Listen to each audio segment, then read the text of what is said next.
아버지 사랑 내가 노래해, 아버지 은혜 내가 노래해. 그 사랑 변함없으신, 거짓 없으신, 성실하신 그 사랑, 상한 갈대 꺾지 않으시는, 꺼져가는 등불 끄지 않는 그 사랑, 변함없으신, 거짓 없으신, 성실하신 그 사랑,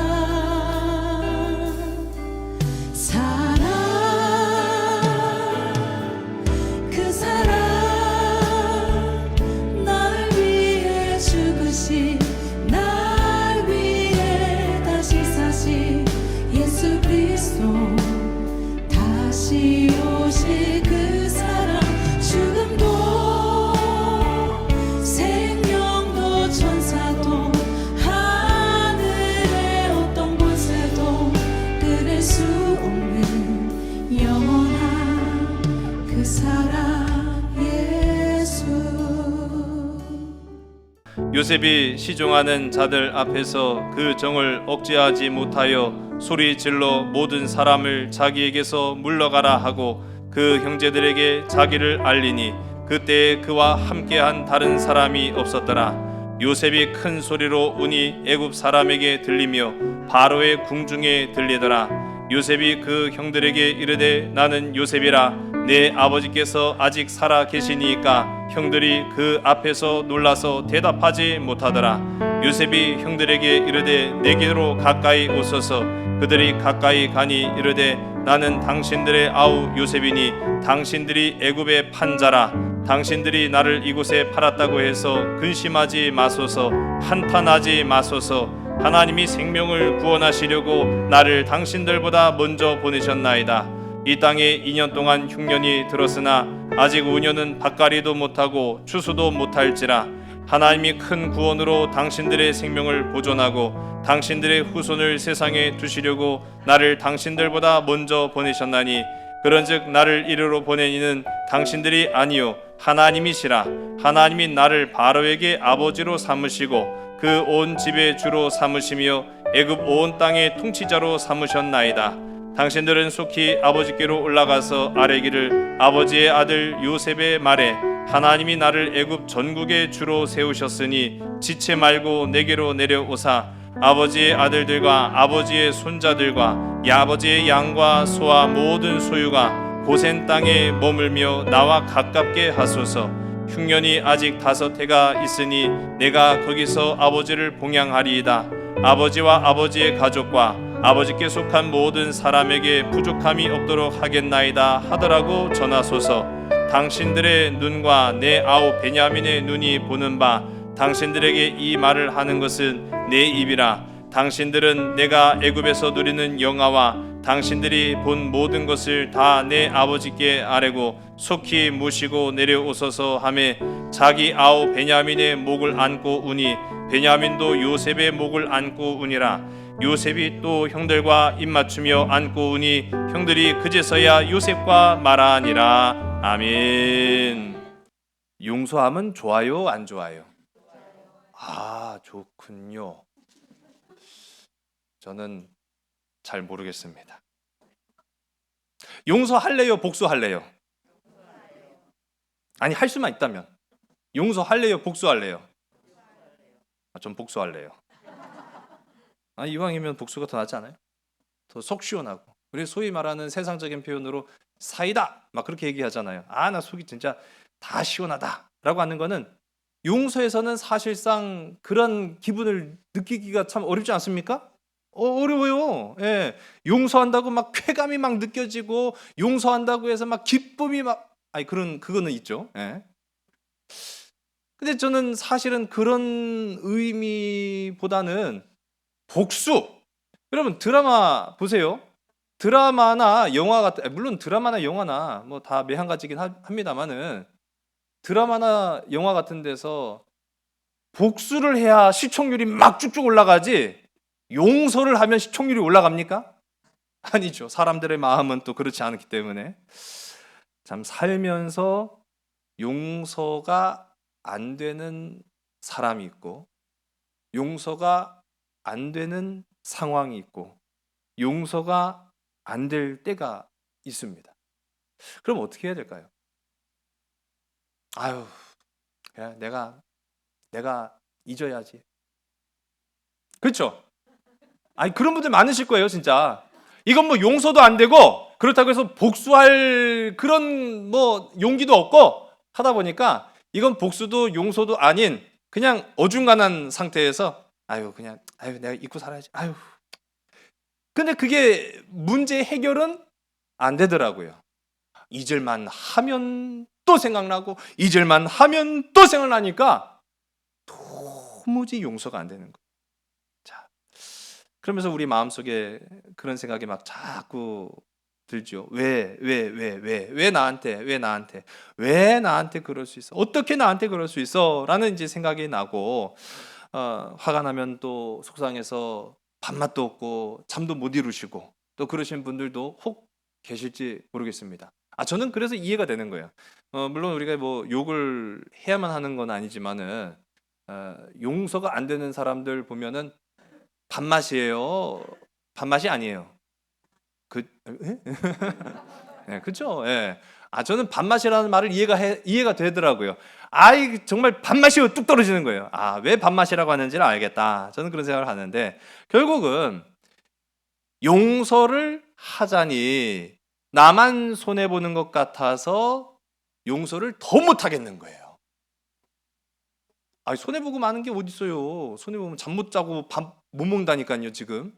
그런 상황이 펼쳐지는데, 자, 우리가 그런 인생에 꼬인 문제를 그럼 어떻게 풀어가느냐라는 것을 이제 우리 말씀을 통해서 좀 찾아보려고 하는데, 그 전에 제가 먼저 좀 옛날 드라마이긴 합니다. 아주 뭐 옛날 건 아니고요. 일제 강점기를 배경으로 한 미스터 선샤인이라는 드라마 보셨어요? 저보다 다 나으신 분들이네. 전 요즘 근래에 찾아서 보고 있습니다. 뭐 다 본 것도 아니고요. 이 미스터 선샤인이라는 드라마, 제가 뭐 찾아보니까 이 드라마 해미읍성에서도 찍었더라고요. 들어보셨어요? 그건 또 모르셨네. 예, 그렇다고 합니다. 예. 이 드라마를 보게 되면은요, 전체 이야기를 제가 다 말씀드리기는 어렵고, 각자의 사연을 품고 살아가는 세 명의 남자가 등장을 합니다. 유진최, 구동매, 김희성. 근데 오늘 제가 좀 중점적으로 살펴볼 사람은 이 두 사람인데, 화면에 나오는 유진채와 구동매라는 이 두 사람이에요. 이 두 사람은 비천한 노예와 백정 출신으로, 그 출발이 굉장히 뭐 사실은 상당히 자신들의 선택과는 상관없이 낮은 데서부터 이제 시작을 하게 된 거죠. 그러다 보니까 그 마음속에 깊은 아픔과 상처, 그리고 분노를 안고 산 인물이 바로 이 두 사람입니다. 둘 다 공통점이 또 있어요. 부모를 잃었어요. 자신들의 그 신분 때문에. 어떻게 말로 다 할 수 없는 비천한 신분인 이 노비라는 신분 때문에, 또는 백정이라는 신분 때문에 이 부모를 잃고, 그 부모 죽인 자들에 대한 복수와 분노로 살다가 이 조선 땅을 떠나 살았거든요. 그러다가 다시 조선으로 돌아오게 됩니다. 자, 그 이후의 일들을 이렇게 쭉 살펴보면은 이 두 사람이요, 다른 선택을 하게 되더라고요. 먼저 일본으로 건너가서 건달이 된 구동매, 화면 보시면은 우측에 있는 사람입니다. 자, 이 구동매라는 사람은요, 일본 건달이 돼서 돌아온 거예요. 그래서 돌아오자마자 자기 부모를 죽인 사람들을요, 무자비하게 학살을 합니다. 그런데 반대로 왼편에 보시면은 이 유진최라는 이 사람은요, 미국의 선교사를 따라가서 살게 됩니다. 그리고 미국의 미군 대위가 되어서 다시 이 조선 땅에 돌아왔는데 복수하는 것 대신에 용서를 택합니다. 이 부분을 볼 때 저도 궁금했거든요. 물론 심정적으로는 이해가 됩니다. 드라마의 전개상 한 사람은 복수를 택했고 한 사람은 용서를 택했어요. 근데 이 두 사람이 만나서 이와 관련된 대화를 이제 하는 장면이 나와요. 구동매가 먼저 이렇게 유진한테 이야기합니다. 난 조선에 들어오자마자 다 죽였는데 내 부모를 그렇게 만든 것들, 그러니까 사람이라고도 안 해요. 내 부모를 그렇게 만든 것들 내가 조선 땅에 오자마자 다 죽였는데 라고 이야기를 하자 유진이 이렇게 답을 합니다. 나도 생각 안 해본 것은 아니요. 수백 번도 더 죽여봤어. 마음속으로. 이 사람은 이제 마음속으로 죽여봤다는 거예요.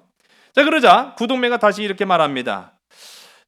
용서하신 걸까요? 아니면 용기가 없으셨던 걸까요? 우리는 우리 부모와 달리 누구든 뵐 수 있고 누구든 쏠 수 있는데, 아니 왜 복수 안 합니까? 왜 안 죽였습니까? 난 다 죽였는데. 자, 그런 이제 의미의 대화를 하죠. 그러자 이 유진이 이렇게 답을 해요. 선택한 거예요. 우린 우리 부모와 달리 무엇이든지 선택할 수 있으니까. 노비와 백정은 사실 선택할 권리가 없었어요. 그 시대에는. 그러니 그 억울한 죽음을 맞이했지만 이 유진이라는 사람은요, 미국 땅을 밟고 와서 미국 사람이 됐습니다. 달라졌어요. 예, 달라진 신분이 되었어요.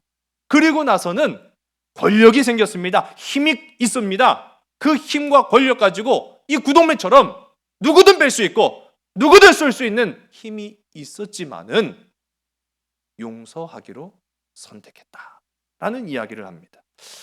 여러분, 우리도 어떻게 하면 이 유진 같은 선택을 할 수 있을까요?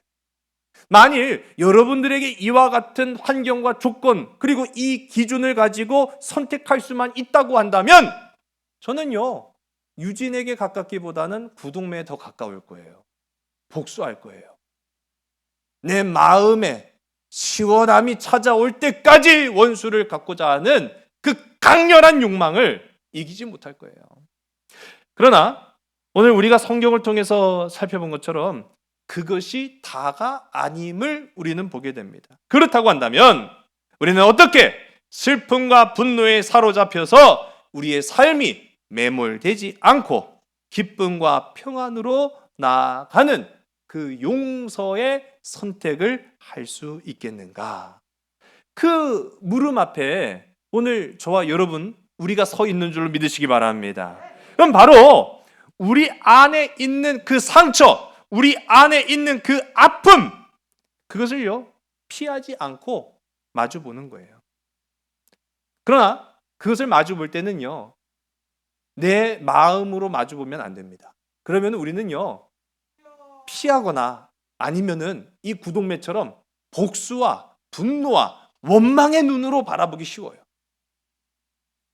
그럼 오늘 우리는 이 상처, 우리에게 찾아온 아픔, 말씀 안에서 마주하시기를 주의 이름 간절히 소원합니다. 그렇게 우리가 말씀 안에서 우리를 가슴 아프게 했던 것들, 우리를 가슴 아프게 했던 사람들, 우리를 가슴 아프게 했던 상처들을 바라보게 되면 그게요 다시 보이게 되는 거예요. 그 아픔을 해석할 수 있는 능력이 갖춰질 수 있게 되는 거예요. 제가 아주 대단히 신기한 방법은 아닌데요. 한 가지 제가 아주 높은 곳을 굉장히 무서워합니다. 근데 한 번은 여행을 간 자리에서 제가 카메라를 촬영하면서 이렇게 갔는데 너무너무 높으니까요 가슴이 벌렁벌렁거리고 다리가 후들후들거리고 너무 겁나고 두려운 거예요. 근데 그때 가이드가 저한테 이런 조언을 하더라고요. 선생님, 너무 겁나면은 그 겁나는 데를 바라보지 마시고 그 촬영을 하면서 화면을 보면서 오시면 돼요. 그 얘기를 하더라고요. 그래, 설마? 진짜? 그런 마음으로 이제 카메라를 촬영하면서 그 화면을 바라보면서 오니까요. 신기하게도 그게 무섭지 않대요. 그게 두렵지 않더라고요. 여러분, 우리가 두려움이라고 하는 우리의 발목을 붙잡는 세상 풍파를 직접적으로 마주보면은 발이 안 떨어질 때가 있어요. 겁이 나갖고 쳐다도 못 볼 때가 있어요. 한 걸음도 내딛지 못할 때가 있어요. 그러나 그때 말씀의 그 렌즈를 통해서 그 두려움을 마주보게 되면은 그렇게 겁나지 않습니다. 두렵지도 않습니다. 그것이 해석이 됩니다. 그것을 어떻게 헤쳐나가야 될 것인지에 대한 판단이 서게 됩니다. 그러므로 오늘 이 시간 살아가는 저와 여러분, 말씀을 통해 세상을 바라보는 저와 여러분 되기를 주의 이름 간절히 소원합니다. 통찰력을 얻게 된다는 거예요. 하나님께서 그 말씀을 통해서 우리의 삶의 아픔과 상처를 이길 수 있는 통찰력을 주시더라는 거예요. 분노로만 해결될 문제가 아니라 그 통찰력은 바로 용서로 해결할 수 있는 방식을 우리에게 허락해 주신다라는 거예요. 바로 용서를 선택할 수 있는 기회를 주셨다라는 사실입니다. 그래도 우리가 화날 때가 있죠. 분노할 때가 있고요. 사람이 미울 때가 있고, 환경이 원망스럽고 저주스러울 때가 있고, 생각할수록 용서 못할 일이 있을 때가 있습니다. 오늘 주체 못하는 분노와 아픔의 감정이 있다고 한다면 오늘 말씀의 위로와 용서로 나아가는 저와 여러분 되시기를 주의 이름 간절히 소원합니다. 이걸 경험해 본 사람은 다음번에 또 그와 같은 일들을 마주했을 때도 더 이상 분노할 필요가 없어요. 원망할 이유도 없어요. 겁날 이유도 까닭도 없는 것이 말씀을 통해 보니까 되더라 하는 것입니다. 오늘 우리가 함께 읽은 말씀 가운데 이 요셉이라는 사람, 그 형제들을요 아주 강하게 위기의 낭떠러지로 몰아붙이고 있는 그런 모습들을 보게 됩니다. 아니, 보냈다가요 다시 잡아오기도 하고, 잔치를 베풀었다가도 또 도둑으로 몰아세우기도 하고, 아주 이거는 그야말로 쥐락펴락하고 있는 거예요. 이게 복수일까요? 저 같았으면 더 했을 것 같은데. 더 아주 그냥 막 붙잡았다가 놔줬다, 붙잡았다 놔줬다. 저희 집 개가, 다른 거는 다 그런데 고양이하고 개구리를 아주 쥐잡듯 잡아요. 산책을 이렇게 가다 보면은 얘가 갑자기 탁 뭔가를 주시하더라고요. 그래서 이게 왜 이러는가 하고 봤더니 막 후다닥 달려가갖고 손으로 탁 잡는데 개구리를 그렇게 잘 잡대요. 근데 재밌는 거는 발로 개구리를 탁 잡았다가 살짝 놔요. 그럼 개구리가 가만히 있다가 이게 뭔 상황인가 하다가 도망가려고 꼬물꼬물 대거든요. 그러면 또 탁 잡고.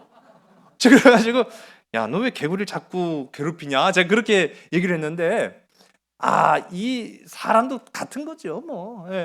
내가 힘이 있고 능력이 있고 그만한 권세의 자리가 있으면은 얼마든지 사람을요 이렇게 주물렀다 저렇게 주물렀다 그냥 괴롭힐 수도 있고 가지고 놀 수도 있고. 그런데 지금 우리가 이 말씀 가운데 보면은 요셉이라는 사람이 그 형제들을 쥐락펴락하는 것 같으나 이 모습은 복수가 아니에요. 사적인 감정을 가지고 이렇게 하는 것이 아니다라는 것을 우리가 보게 됩니다. 지금 요셉이 하고 있는 이러한 일련의 모든 모습들은요 사실은 진실을 이끌어내기 위한 일종의 과정이에요. 시험이었다라는 거죠. 우리 지난 시간까지도 우리 함께 살펴보았습니다만은 요셉에게는 다 계획이 있었어요. 그래서 이렇게 막 강력하게 막 몰아붙이기 시작합니다. 여러분, 강하게 몰아붙이면 마침내는 뭐가 나올까요? 진심이 나오는 거예요. 진심. 악한 자의 진심은 악함으로 나타나게 되고요, 선한 자의 진심은 선함으로 나타나는 거예요. 우리나라 초창기 감리교 역사 가운데 보면은 일제와의 한 거에 대한 상당한 기록들이 많이 남겨져 있습니다. 그 가운데 한 사건이 105인 간첩단 사건이라는 그런 사건이 있어요. 그 105인 사건이 뭐냐라고 하면 일제가 이 기독교인들이 굉장히 눈에 가시처럼 느껴진 거예요. 어떻게 하면 이 기독교인들을 올감해서 일망타진을 할까 생각하다 보니까 그냥 한 사건으로 몰아붙여가지고 다 잡아들이면 되는 거죠. 그래서 그 당시 데라우치라는 총독이 기차를 타고 가는 가운데 일본 일제가 꾸민 사건이에요.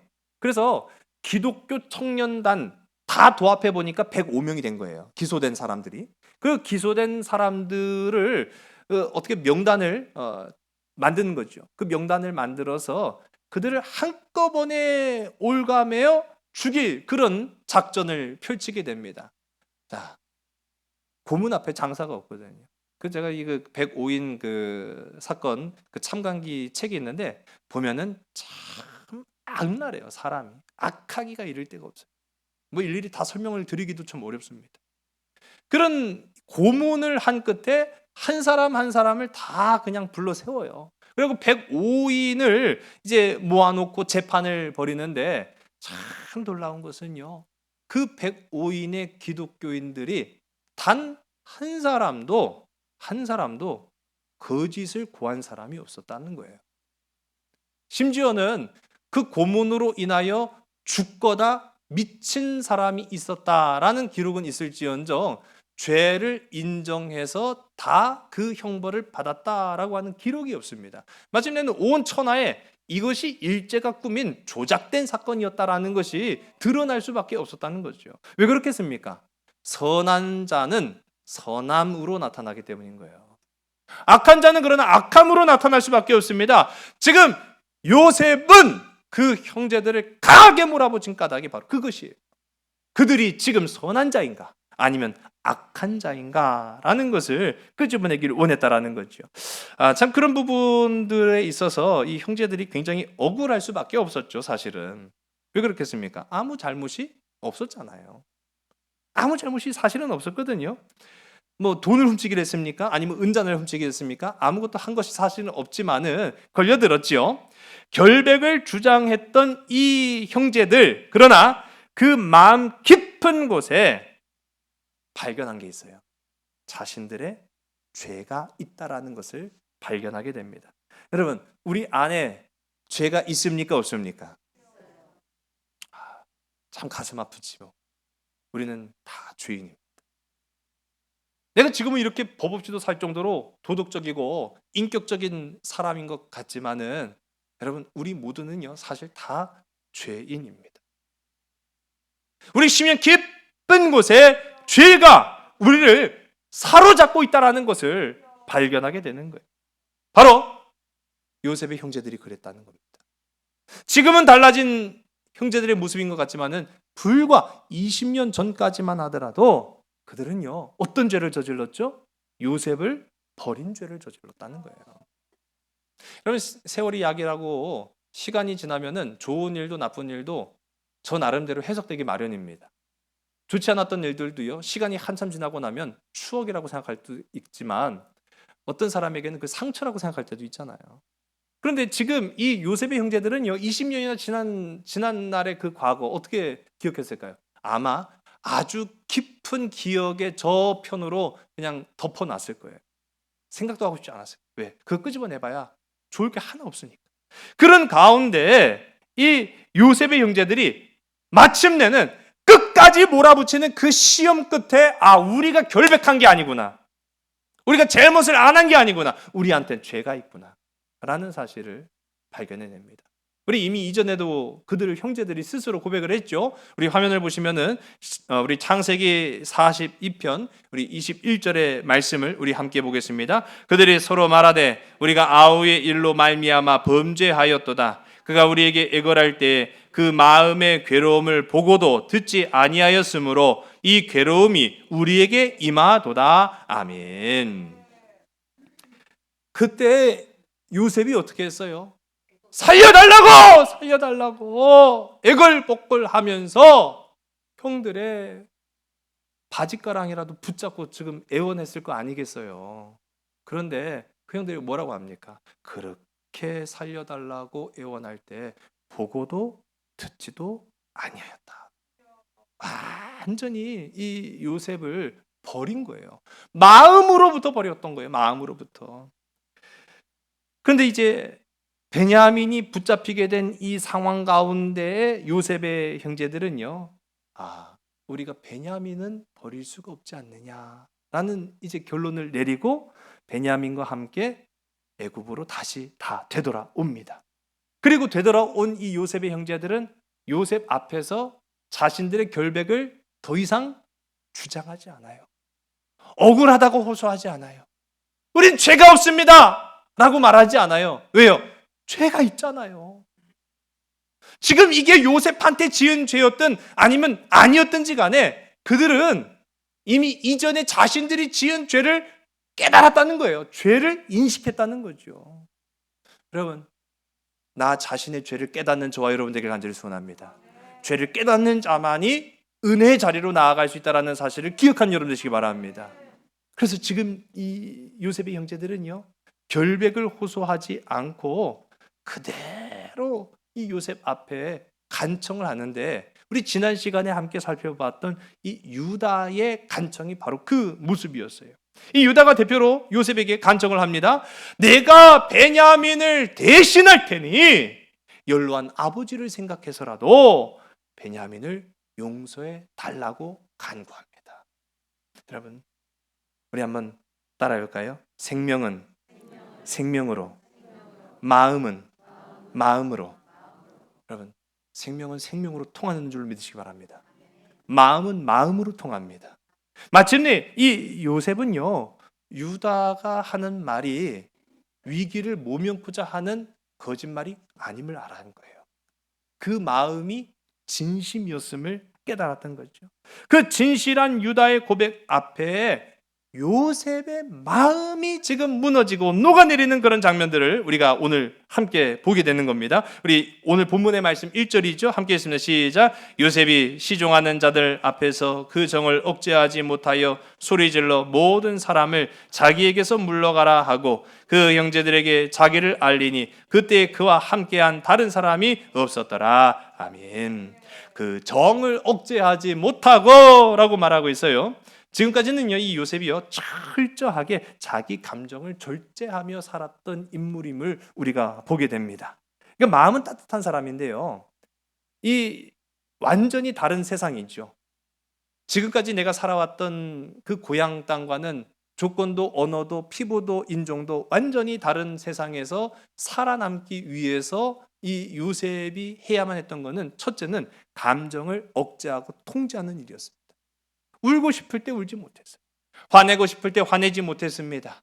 그런 감정을 주체했던 이 요셉이 내 형 유다의 죄를 고백하는 그 모습과 나 자신을 희생하는 그 모습 앞에서 마음이 완전히 녹아내리게 되었다는 거예요. 그러니까 감정을 통제할 수가 없었던 거지요. 유다의 마음이, 그 형제들의 마음이 요셉에게 닿아버린 거예요. 여러분, 마음이 닿은 저와 여러분 되길 간절히 소원합니다. 마음이 마음으로 닿는 거죠. 요셉은 먼저 주변 사람들을 물러가게 합니다. 전에는요, 우리가 이 울컥했던 장면들이 있음을 우리가 보는 거죠. 예, 울컥했던 때가 있었어요, 요셉도. 그런데 그때는 요셉이 울컥했지만 어떻게 합니까? 그렇죠. 자기가 도망간 거예요. 자기가 안방으로 도망가서 막 울고 그냥 세수하고 그렇게 나왔어요. 그 사람들 왜 요셉이 눈이 뻘게 갖고 나왔디야? 잘 몰랐겠죠. 어쨌든 간에. 근데 이번에는 자기가 그 자리를 피한 것이 아니라 명령을 합니다. 다 가라! 나가라! 지금 이 자리에는 요셉과 그 형제들만 지금 있게 된 거예요. 아마 형제들은 더 막 죽을 마음이었을 것 같아요. 불안해가지고. 지금 이게 상황이 어떻게 되는지도 잘 모르겠는데 지금 다 물리고 자기들만 지금 대면하고 있으니까 요셉의 형제들은 아마 더 겁이 났을지도 몰라요. 자, 그런 상황에서 우리가 변화가 있음을 발견하는 거죠. 방금 제가 말씀드린 것처럼 전에는 자기가 들어갔어요. 근데 지금은 자기는 남아있고 다른 사람들은 물립니다. 무슨 변화이겠습니까? 결단이 선 거예요. 바로 그 형제들을 용서할 결단이 섰다라는 사실입니다. 우리 2절의 말씀을 우리 화면을 함께 보시고 있습니다. 시작. 요셉이 큰 소리로 우니 애굽 사람에게 들리며 바로의 궁중에 들리더라. 아멘. 신하들이 자리를 피해서 요셉이 어떻게 우는지를 볼 수는 없었지만 어떻게 할 수 있었어요? 그렇죠. 들리는 거예요. 얼마나 크게 울었는지는 뭐 제가 알 수 없겠습니다만은 어쨌든 그 우는 소리가 바로의 궁중까지 들렸다. 이건 말이 아니에요. 그 과장도 너무 심했다. 그렇게 얘기할 수 있잖아요. 근데 이제 이거를 어떻게 보면은 어떻게 보느냐 하면은 소문이 난 거예요. 아니 지금까지 내가 알던 총리 요셉의 모습이 아닌 거예요. 그 냉철하고 정확하고 아주 예리한 판단력의 소유자가 할 만한 행동이 아닌 거죠. 아, 그도 감정을 가진 사람이었네? 라고 하는 대표적인 흔적이 뭡니까? 눈물이에요, 눈물. 눈물을 흘리는데 그냥 눈물을 흘린 게 아니라 막 대성통곡을 하면서 막 소리를 내어 우니까 신하들이요. 이게 무슨 일이야, 무슨 일이야 하면서 요셉이 울었대. 그게 소문이 누구 귀까지 들어간 거예요? 그렇죠. 바로 귀까지 들어갔다라고 이제 성경이 말하고 있는 거예요. 왜 이 눈물을 흘렸을까라고 했을 때 우리 뭐 물론 다 알죠. 감격스러운 여러 가지 감정의 다양한 다양한 의미를 가지고 있는 이 눈물입니다. 아마 처음에는 그랬을 거예요.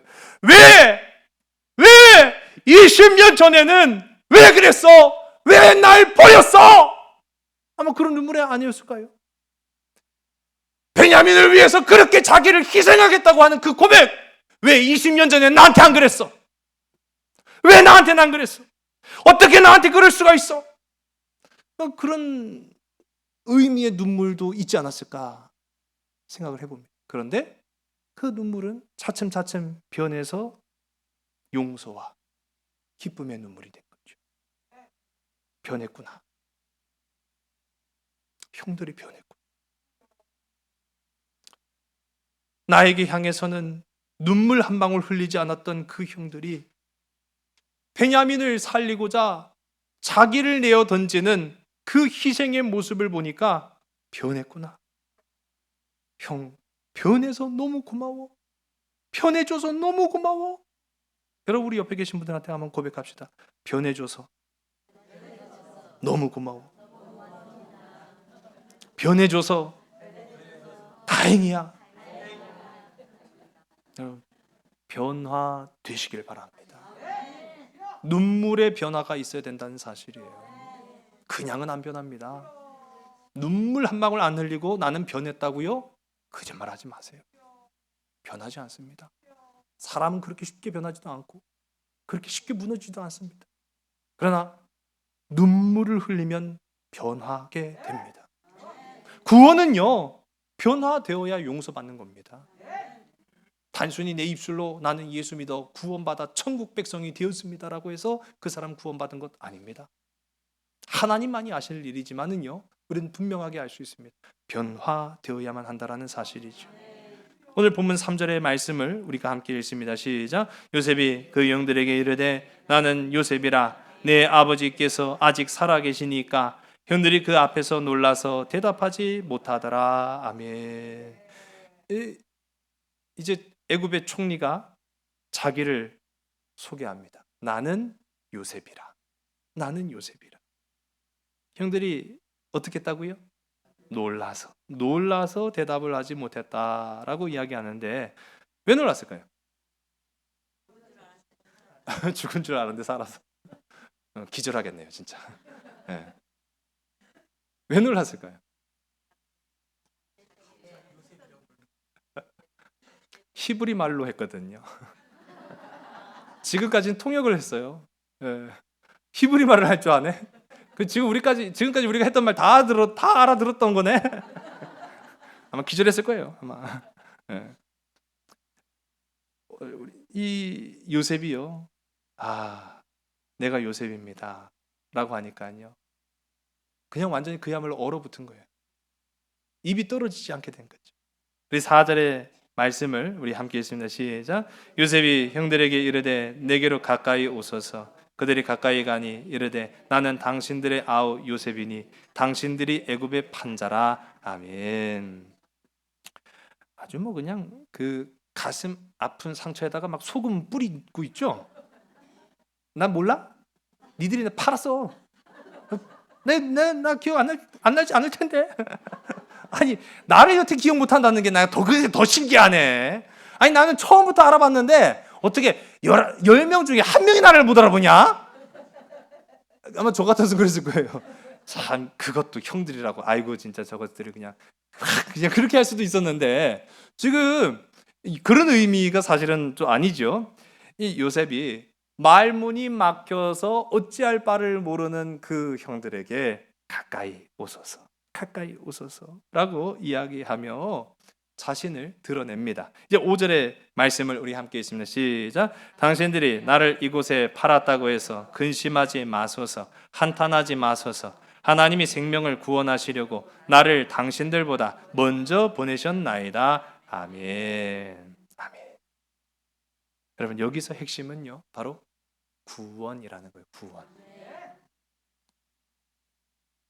분노의 렌즈를 끼고 있는 사람은 분노로밖에 해석이 안 돼요. 원망의 렌즈를 끼고 있는 사람은 백날 머리를 굴려봐야 원망으로밖에 분석이 안 돼요. 그럼 말씀의 렌즈를 끼고 본 사람은 용서가 됩니다. 말씀의 렌즈를 끼고 본 사람은 위로가 됩니다. 말씀의 렌즈를 끼고 본 사람은 구원함이 이렇게 됩니다. 해석이 달라지는 거예요. 해석이 달라지는 거예요. 지금 이 요셉이 해석하는 바가 뭡니까? 니들이 팔아갖고 이 모양 이 꼴 됐잖아. 그 얘기가 아니죠. 당신들이 그리한 것이 아니라 이 모든 삶 속에 역사하시는 하나님의 계획하심이 나를 이곳에 보냈으니 너희들이 죄가 없었던 게 아니에요. 너희들의 죄를 묻지 않겠다라고 하는 거예요. 용서입니다. 용서. 하나님은 죄를 용서하시는 분이며 생명을 구원하시는 하나님이신 줄로 믿으신 여러분 되시기 바랍니다. 좀 지나쳐 오긴 했는데요. 앞서 3절의 말씀 가운데 보면은 나는 요셉입니다 라고 고백하면서 이 4절 가운데 뭐라고 표현합니까? 당신들의 아우입니다 라고 이제 이야기를 해요. 더 구체적으로 내 아버지께서 아직 살아 계십니까? 라고 묻기도 해요. 이거 여러분 이거 자 보세요. 아 요셉이 정신이 왔다 갔다 하는구나 지금. 이거 물어봤어요 안 물어봤어요? 그렇죠. 물어봤어요. 물어봤다고요. 전에 물어봤었어요. 그런데 전에 물어볼 때는 뭐라고 했는지 아세요? 정확하게? 당신들의 아버지는 건강하십니까? 생존해 계십니까? 라고 물어봤던 거예요. 근데 지금 어떻게 변한 거예요? 그렇죠. 내 아버지. 그럼 구원은 이렇게 변화되는 겁니다. 구원은요, 하나님이 그냥 하나님이 아니에요. 나의 하나님으로 고백되어지는 거예요. 나의 하나님으로 고백되어질 때 그가 진실로 구원함에 이르게 되는 줄로 믿으신 여러분 되시기 바랍니다.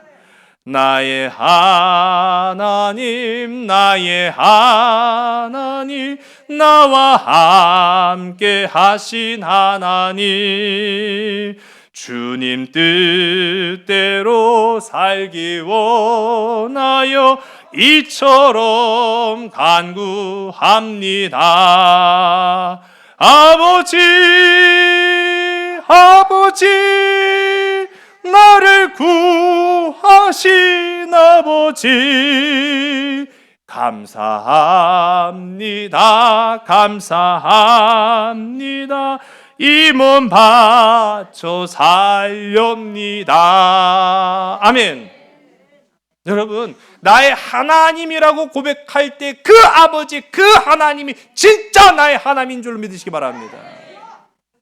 그럼 세상 사람들 하나님 모를까요? 알아요. 심지어는 인정하는 사람들도 있어요. 나 하나님 알지, 난 믿지, 믿지.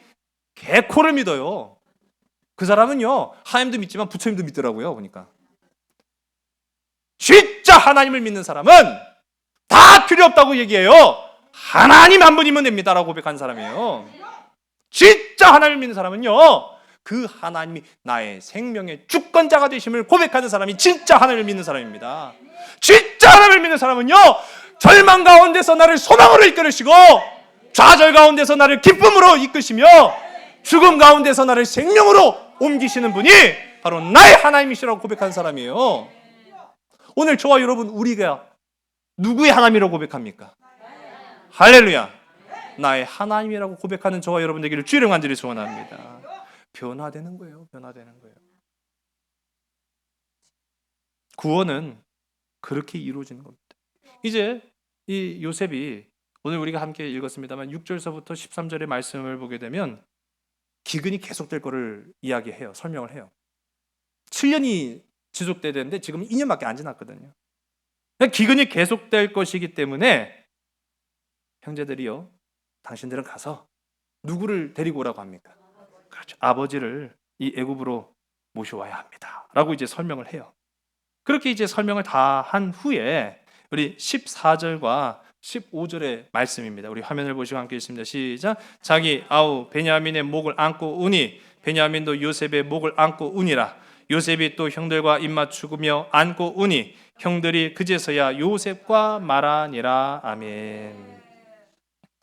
여기 우리가 이제 14절과 15절에 보면 반복적으로 두 번 표현된 언급된 표현이 있어요. 바로 안고 우니, 안고 울었다.